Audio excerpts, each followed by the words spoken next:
La vie en Estrie, une présentation du Journal de Sherbrooke.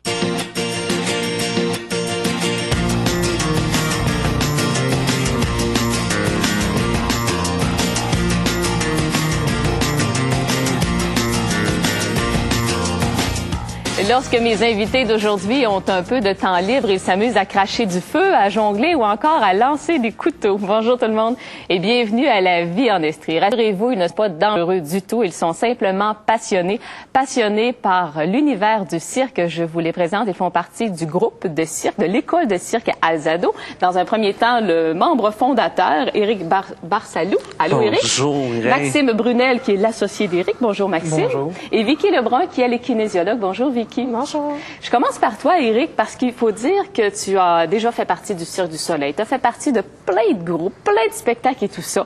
Est-ce que, lorsqu'un jour on décide de fonder son école de cirque, est-ce que c'est parce qu'on en a assez du rythme effréné de la vie de cirque à travers le monde, en tournée et tout ça? C'est parce qu'on est fatigué? Pas du tout. Non? Ouais, la vie en tournée, c'est magnifique. Mais à un moment donné, je me suis dit, ça serait le fun de transmettre mes connaissances à soit des plus jeunes, à des gens du même âge que moi, puis aussi à des personnes âgées. Fait que c'est pour ça que moi et Maxime, on a fondé l'école Alzado en Estrie pour pouvoir faire connaître les arts du cirque à ceux qui ne connaissent pas ça, puis qui cherchent une alternative, là, soit dans des cours de loisirs ou des activités sportives. Par curiosité, Éric, qu'est-ce que tu faisais lorsque tu étais au Cirque du Soleil? Moi, en 2004, sur le spectacle de Soleil de minuit, j'étais cracheur de feu et manipulateur de feu. Ah, ouais. Intéressant. Et tu le dis, bon, maintenant, l'école de cirque s'adresse aux enfants, mais aussi aux personnes du troisième âge, le gériacirque. On va en parler davantage en deuxième partie d'émission. Je veux d'abord qu'on parle du cirque pour les enfants. Est-ce que, Maxime, en offrant des ateliers pour les enfants, c'est parce qu'on sentait, par exemple, que dans les écoles, il y avait un besoin pour ça? Lorsque vous avez cogné dans les écoles, on disait, oui, on a envie d'enseigner le cirque aux jeunes? Effectivement, j'ai remarqué personnellement, quand j'étais plus jeune, que les jeunes manquent d'entrain à faire des activités physiques ou sont tannés juste de lancer un ballon avec de jouer au leurs basket, pieds. de jouer au badminton. Exactement. Puis les gens cherchent justement à créer de nouveaux... chercher un nouveau domaine. Puis dans le cirque, on a trouvé une facette pour combler ce besoin-là, afin que les jeunes puissent avoir du plaisir tout en faisant de l'entraînement physique. Les images qu'on voit ont été prises cette semaine, lundi dernier, dans une école d'Actonville avec des jeunes du primaire. Éric, tu peux expliquer aux gens quelle forme prennent justement ces entraînements lorsque vous allez dans les écoles? Ben là, comme on voit présentement, c'est les réchauffements. On te voit Mireille, là. J'avais des bons profs. Oh, oui. Fait que, c'est sur une heure. L'entraînement, on a un 10-15 minutes de réchauffement. Après ça, on a différentes activités comme la jonglerie, les manipulations, les équilibres. On voit ici le fil de fer. Je tiens à dire, je suis pas fil de ferriste, mais je suis capable quand même de l'enseigner. Oui. Oui, parce que le fait, j'imagine, d'avoir côtoyé des gens de différentes disciplines dans le monde du cirque, veut pas t'apprendre, t'observes et tu es en mesure d'apprendre parce que ces jeunes-là apprennent quand même uniquement la base. Alors souvent, ça suffit quand même, ce tas d'expérience. Nous, notre but d'Alzado, c'est de les stimuler aux activités physiques, les éveiller aux arts du cirque. Puis après ça, on est un peu un tremplin pour soit l'École nationale de cirque, l'École de Verdun ou tout simplement le Cirque du Soleil. Peut-être que les gens à la maison ont envie de savoir si les jeunes que je suis allée rencontrer ont aimé l'expérience, aiment l'expérience lorsque vous y rendez à chaque semaine. On va les écouter. Qu'est-ce que t'aimes, toi, Daphné, ici? Le fil de fer. Pourquoi?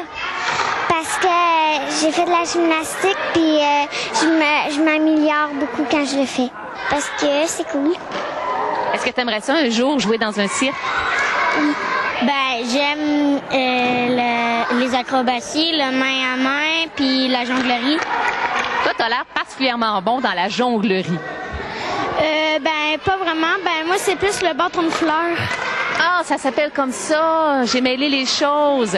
Est-ce que tu penses qu'un jour, tu pourrais être dans un cirque? Ouais. C'est quoi ça, les mains à main? C'est des pyramides qu'on fait c'est un petit peu dangereux, là, mais parce que moi, je suis comme... mes amis sont tout en dessous, puis moi, je suis tout le temps au-dessus. Fait que au-dessus, c'est dur de se tenir son équilibre. Ça veut dire que tu avais une bonne base en gymnastique? Non, j'en fais pas de gymnastique. Mais la jonglerie, est-ce que tu jongles avec des bâtons de feu? Ben non. Tu jongles avec quoi?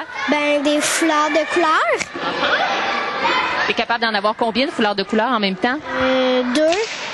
Le bâton de fleurs, j'aime ça faire ça parce que... j'aime ça faire ça parce que ça me pratique à mes bâtons, avec mes bâtons. Ça travaille la dextérité. Est-ce que c'est ça que tu voulais dire? Oui. Tu montes en haut de la pyramide. Oui. Et comme tu es un petit poids plume qu'on appelle, ben tu te rondes au-dessus de la pyramide. Est-ce que tu as peur dans ce temps-là? Un peu. Ouais? Il n'y a rien arrivé de grave jusqu'à maintenant? Non. Bon, les filles, mettons que je vous donne le choix entre un cours de français, un cours de maths ou 1 heure de cirque. Qu'est-ce que vous choisissez? Cirque. Pourquoi? Parce que c'est le fun, là. Tu peux faire plein d'affaires. Qu'est-ce que vous préférez? La gym, puis aussi faire des pyramides, là. Puis main à main. Ah, ils étaient adorables, ces petits monstres. Vous voyez, les jeunes aiment ça, mais on va voir après la pause aussi que les personnes du 3e âge peuvent aussi apprécier les ateliers de cirque qui sont offerts par l'école Alzado. On vous en parle dans 3 minutes. Restez là.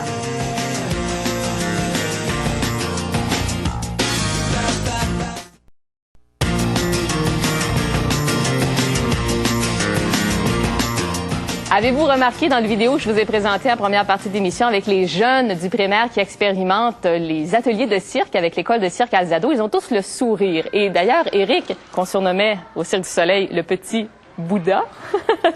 Éric, j'ai vraiment l'impression qu'avec les enfants, le cirque, c'est une histoire de coup de cœur. On l'a ou on l'a pas. Est-ce que c'est un bon feeling que j'ai? Oui, absolument. Ouais. Dès les premiers cours, on voit au moins quelques jeunes qui décrochent, mais à la minute qu'on voit les différentes matières, là, jonglerie, manipulation, équilibre, il y en a qui se pitchent dans les équilibres. Après ça, il y en a, c'est le main à main. Il y en a d'autres, non, moi, c'est uniquement la jonglerie, je veux travailler ça. Puis, en tout cas, ils se découvrent, les jeunes, à travers les arts du cirque. Et j'imagine que quand les parents aussi te reviennent en disant « Mon enfant me parle que de cirque à la maison », ben là, déjà, on a un bon repère. Ah oui, cirque. Il y a peut-être aussi des personnes du 3e âge qui, ces temps-ci, parlent de cirque parce que, bon, il faut dire que Alzado, c'est un cirque relativement jeune. Vous avez été fondé durant la dernière année, en février 2008. Et vous avez décidé de créer des activités de cirque pour les personnes du 3e âge. Vous allez dans les maisons de retraite, dans les CHSLD. De quelle façon ça se passe? Vous arrivez là-bas avec tout votre matériel comme ce que vous avez apporté ce matin? Le matériel qui est là, tout simplement, je tiens à dire que le cirque est humain. Hein? Alors, pour moi, il n'y a pas d'âge pour faire du cirque. Alors, je me suis dit, pourquoi pas? Ces gens-là bougent de moins en moins. Sont en institution, ils n'ont pas beaucoup de temps pour les loisirs. Je me suis dit, pourquoi pas d'amener mes connaissances, mes arts à travers ces institutions-là. Puis on a commencé ça au printemps passé et ça fonctionne. Ça fonctionne très bien. Ils font le même genre d'activité que ce qu'on voyait avec les enfants. Et toi, Vicky, qui est kinésiologue, quels sont les avantages pour une personne âgée de faire ce type d'activité-là, de manipulation-là? C'est qu'avec les différents outils qu'on va utiliser, on va aller chercher différents mouvements qui vont aller augmenter l'amplitude de mouvement de la personne âgée. On va travailler la dextérité, on va travailler à la longue, à force de manipulation, l'endurance musculaire de ces personnes-là. Donc, on va aller augmenter, en travaillant tout ça, un peu la qualité de vie de ces personnes-là. De façon, j'imagine, sécuritaire, avec peut-être un petit peu plus de supervision que ce qu'on fait avec les enfants. Oui. Oui? Oui. Toi, Maxime, il faut dire que tu t'occupes du volet un peu plus administratif du cirque. Alors toi, tu vois les chiffres passer. Moi, je jongle avec les chiffres. Tu jongles avec les chiffres et tu es peut-être en mesure de voir, est-ce que justement, au niveau du gériatrique, c'est quelque chose qui va être populaire? Est-ce qu'on a une belle demande qui rentre? Oui, ça va être d'après moi, ça va être très populaire, surtout qu'on a commencé ça environ fin du printemps. Puis pour l'automne, on a une demande très croissante, puis pour l'hiver qui s'en vient aussi en région de Granby, ça croît beaucoup. Donc d'après moi, si on continue dans cette voie-là, d'ici quelques années, on pourrait peut-être connaître le phénomène au niveau du Québec. Là. Souvent, on parle de la zoothérapie pour les personnes âgées qui sont isolées, des fois qui vivent la solitude et tout ça. Est-ce que le cirque pourrait agir un peu au niveau thérapeutique en même temps? Vicky, as-tu cette impression-là quand c'est l'isolement?